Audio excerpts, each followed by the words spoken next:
There's so many different aspects to drifting. Like, it's not just throwing a car sideways and planting your foot. Drifting is about aggressive driving styles and good-looking cars.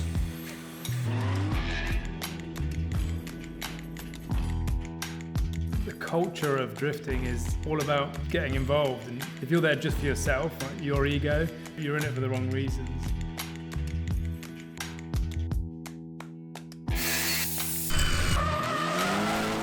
As a sport, it's incredibly young.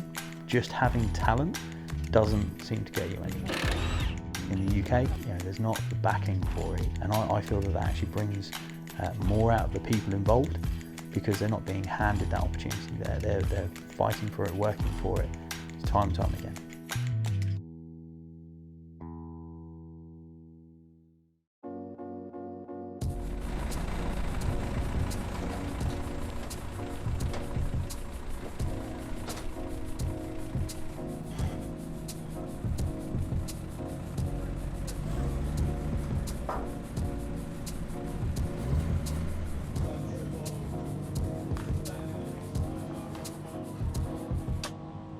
So people put themselves into these groups. You get people that are, very much purist or grassroots, whatever you want to call it, and then you've got people that are, much more, competitive and sort of a competition driver. I don't think either is particularly healthy.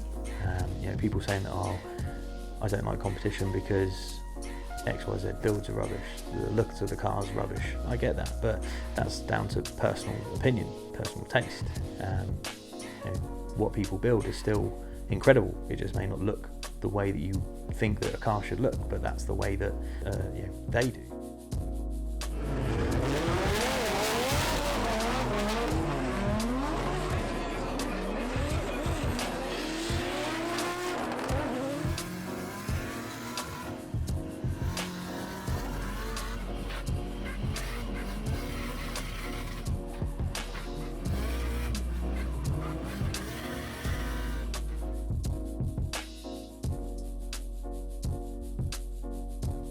I got into drifting through a friend. He got an S15 and I got hooked.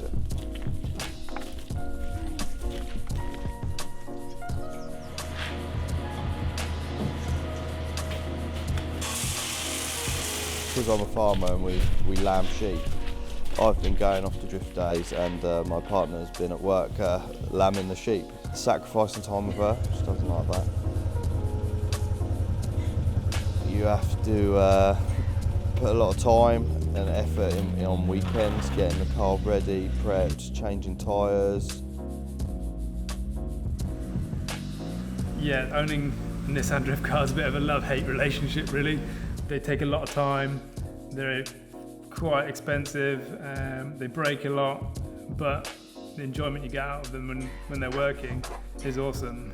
There's definitely a vibe. Like, everyone goes to a drift day with the same mindset. Like, you can leave your tools out, you can leave your wheels unattended. Like, there's just like a level of respect in the pits of a drift day. Like, you're all friends without even knowing each other.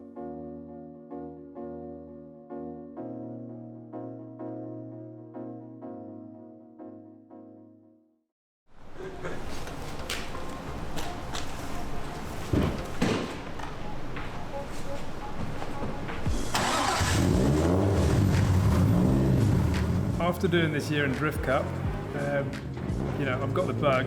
Competitions are fun. They really push you to learn more. Really pushing that last 10%.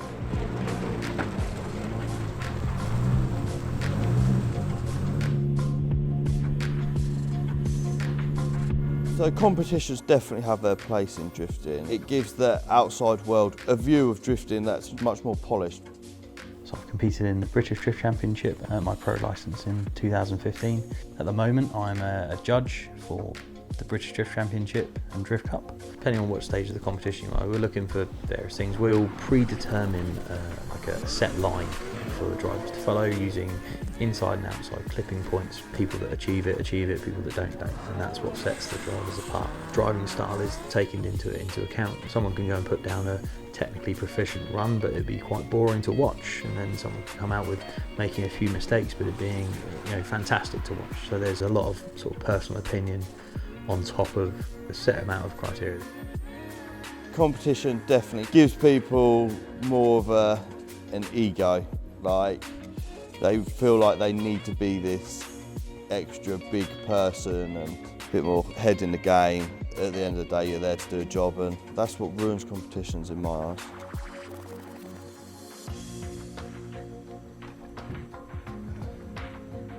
So in this car we put an RB25 engine. It's from a Skyline at a similar age to the car. With the bigger turbo we put on, it's got a different intake, fuel system. That then produces about 500 horsepower on the race fuel. So to make this car competitive, one of the first things that most drifters would do is to change the steering kit. Both the adjustable lower arms here, it's got a different steering knuckle, and what that does is lower the wheels and also gives you a quicker turning, allowing you to get more lock from the car, because when you're going sideways, the more lock you have, the less chance of spinning, which is obviously important in a competition. To make that work as well, we also move the steering rack further forward, and I keep this nice and straight, otherwise it can tend to get stuck. It's also got a sequential gearbox, which basically means you're less likely to miss a gear. It's got a limited slip differential. We fitted a rear mount radiator, so by having the radiator in the back, it allows you to put bigger fans and also have a lot more water in the system. So with this you can do lap after lap, basically until your tyres are gone.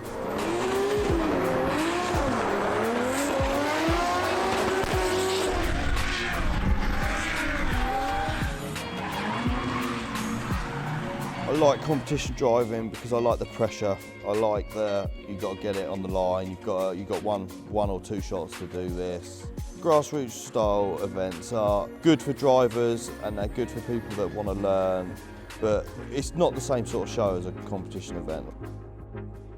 But as more of a grassroots driver, it takes away the true style of drifting. Like, you should want to take pride in your car. You should want to make it look good.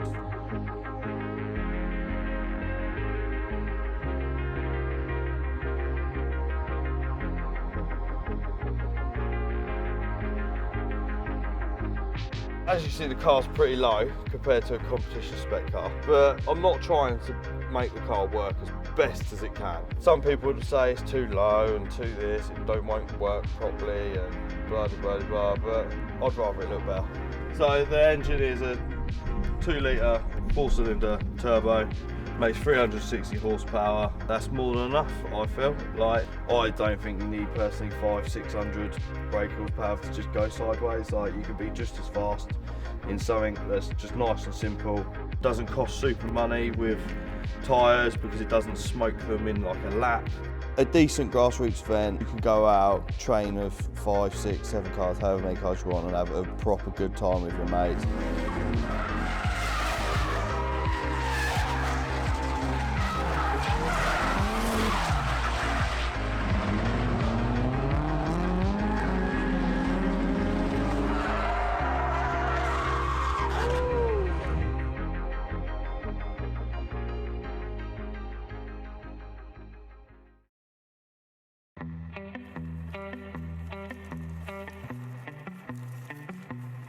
Yeah, I mean, there's always going to be your sort of extremes within drifting one way or another. It's the same in all walks of life. You'll have extremes in one way and extreme the other. Most people find a bit of their comfort zone, their happiness at some point along the sort of the scale. It started in Japan. It wasn't big budget competition builds. It was people with 90s sports cars driving a bit differently with their friends and then modifying them. At the same time, a lot of people would see drifting a bit like skateboarding. It's cool because it isn't mainstream, and maybe if you start commercializing it too much, it could lose some of that authenticity that makes it so cool.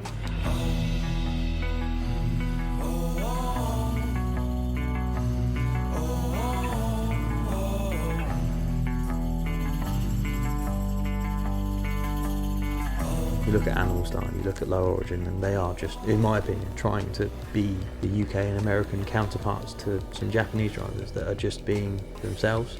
If that's what they enjoy, that's fair enough, that's fine. But I kind of like carving your own path, and I'd say doing your own thing to the best of your ability is probably more of a Japanese way than trying to copy what somebody else does to the best of your ability.